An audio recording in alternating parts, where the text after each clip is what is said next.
Welcome to Donmar TV News Channel. Kinumpirma mismo ni Davao City Mayor Inday Sara Duterte Carpio Bamborines Bamborade Philippines sa kanyang social media page aga pagkikita nito ni Presidential at Senator former Bongbong Marcos Jr. Sa mismong karawan ni Congressman Yeda na may bahay mismo ni House Majority Leader Martin Romualdez naganap ang kanilang pagkikita. Pagkikita naman sa post ni Inday Sara na binigyan nito si Marcos ng isang bag na may tatak na durian.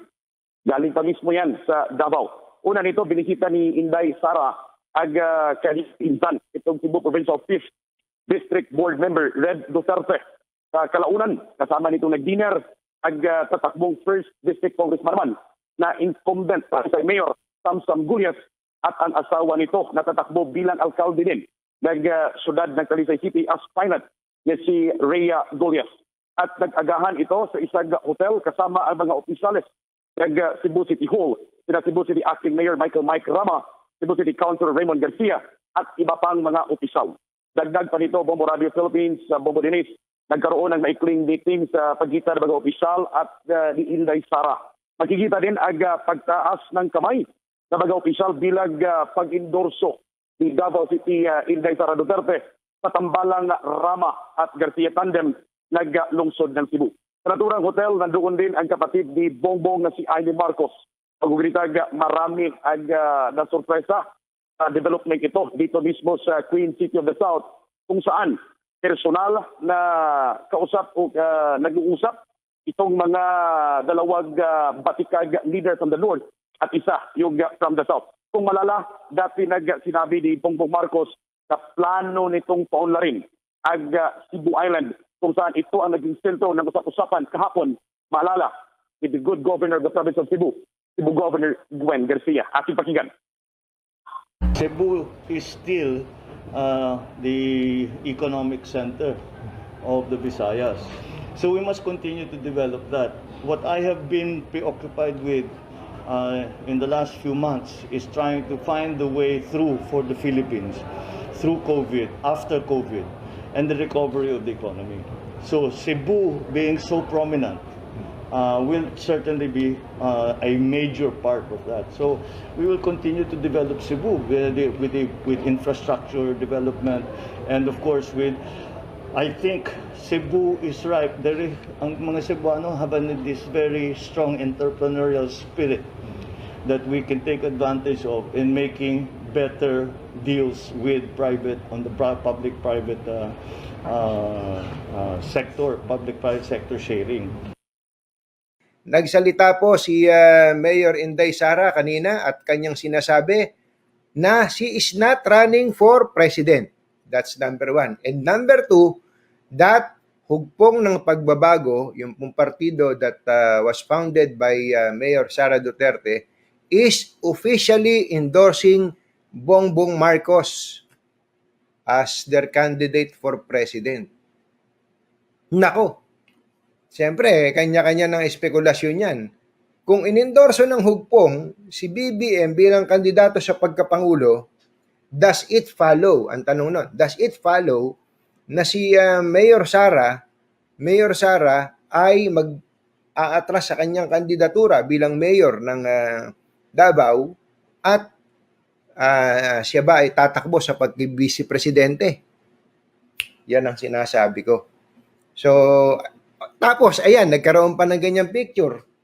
Tinatanong ko, sino ba yung nasa gitna na yun? Hindi ko man kilala yun eh. Anyway, so ganyan, yan po ang itsura ngayon ng sumusubaybay dito sa mga kandidato na to. BBM Sara. Ang tanong, magkakaroon ba ng BBM Sara tandem? Ayan. Okay? Meron pong isang Bongbong Marcos na kandidato sa pagkapangulo, tapos siya po ay officially inendorso ni Mayor Sara na ang partido, yung regional party, hugpong ng pagbabago, ay binibitbit na rin po si BBM. At gaya po nung sinabi ko sa inyo kanina, dineklara po muli for the nth time ni Mayor Sara that she is not running for president. Pero, hindi po niya sinabi kanina sa interview doon po sa Cebu that she is not running for Vice President. Yun. Kaya ngayon, yung mga makabongbong at makasara, excited na excited. Ang iniisip nila, nako, eto na.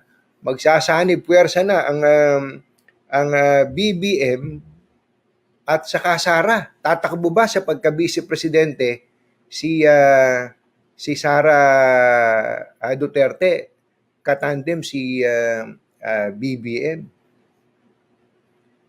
Kumbaga, pinagsama mo no? Yung North and North pala, North tapos South. Napakalakas ng Duterte sa South, malakas din naman sa North tong si Bongbong Marcos. Tapos nagkita sila, nagsama sila sa isang lugar na nasa middle, yan pong Visayas, at yung pong babaeng nakaitim po na yan na nakikita nyo, siya po ang gobernadora ng lalawigan ng Cebu. So, yan na ngayon ang bumabagabag sa isipan ng maraming mga kandidato. Si Willie Rebillame, ako nayayabangan ako kay Willie Rebillame. Totoo yan. Nayayabangan ako kay Willie Rebillame. Pero, nung time na hinimok siya ni Pangulong Duterte, nung siya'y sinabihan ni Pangulong Duterte na tumakbo ka bilang senador at mananalo ka at malaki ang magagawa mo, alam mo, kung anong kinabilib ko kay Willie Rebillame, yung statement niya. Yung sinabi niya, papasok ba ako sa mundo ng politika na magulo? Papasukin ko ba yan na ang nangyayari sa mundo ng politika? Siraan dito, siraan doon, wasakan dito. Di ba? Yung galit ko, ang tingin ko kay Willie Rebillame na mayabang, nawala. Bakit? Kasi, ang akala ko kay Willie Rebillame, walang utak.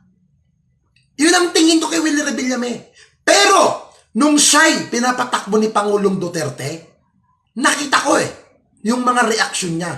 Pinag-aralan niya, pinag-isipan niya ng mabuti, at na-appreciate ko yung sinabi ni Willie. Tama nga naman sinabi niya, wala akong pinag-aralan. Wala akong alam kung paano makipag-debate. Diba? Tanggap niya sa sarili niya. Pero may kakayahang tumulong si Willie Rebillame. Kahit ganun yung mama, mas lalong tumaas ang respeto ko kay Willie Rebillame. Di totoo po yan. Si Willie Rebillame at Manny Pacquiao magkaibigan ang dalawang yan. Magkasundo. Pero, ang laki ng diferensya nung dalawang nung mama. Diba? Ang laki. Si Manny Pacquiao, nag-aaral. Diba? Nag-aral daw kuno. Pero yung utak, wala. Walang laman. Pero yung sinasabi na si Willie Rebillame, aminado siya sa sarili niya. Hindi niya inangat ang sarili niya. Diba? Hindi niya pinataas ang sarili niya na siya'y matalino. Bagkus aminado siya na wala siyang magagawa sa Senado. Kaya niyang tumulong sa ibang paraan, hindi niyo mo kailangan maging politiko. Yan ang kailangan ng bayan. Yung mga katulad ni Willie Rebillame na marunong umamin kung anong meron siya. Manny Pacquiao, sul-sul dito, sul-sul doon, na ginagago ka. Ganyan ang utak mo, Manny. Tama sinabi ng mga kaibigan mo na mga naging tauhan mo, madali kang sulsulan dahil natanga ka. Madali kang paikutin. Yan, alam nyo guys, ang totoong kaibigan, hindi ka ipapahamak Di ba? Sasabihin sa'yo ng kaibigan mo yung mga masasakit na salita para magtanda ka. Di ba? Pag ang kaibigan mo, puro sinasabi na itinutulak ka sa bangin, ay mag-ingat ka dyan. Kasi pag ikaw ay lumagagpak, wala kang kasama sa bandang huli. Ganyang kabobo si Manny Pacquiao. Alam mo dapat, Kuya Will, ito po Kuya Will total nakakausap mo mas si Manny Pacquiao. Payuhan mo. Alam mo ang masakit dito? Yung sinasabi ni Manong Chavit Singson, kawawa si Manny Pacquiao pagkatapos ng eleksyon. Kawawa. Ubos ang kwarta, kawawa ang pamilya.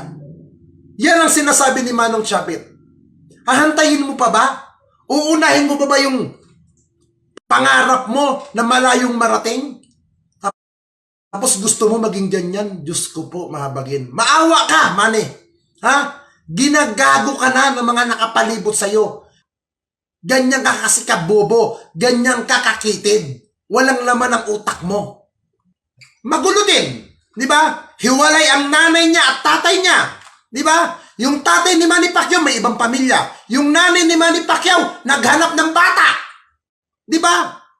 Walang direksyon ng pamilya niya. Di ba yung magulang niya? Magulo. Di ba?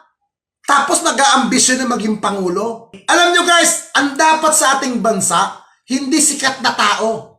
Ang kailangan nating mamuno sa bansa, hindi kailangan natin ng pastor. Hindi natin kailangan ng singer o buksingero. Ha? Ang kailangan po nating mamuno sa bansang ito, may tapang, may malasakit, at may kakayahan pakinggan ang bawat hinaing ng bawat tao. Yan ang kailangan. Hindi po natin kailangan ng isang namumuno na paladasalin. Hindi po natin kailangan yan, mga kapatid. Nasubukan na natin yung mga madasalin na politiko na puro magnanakaw.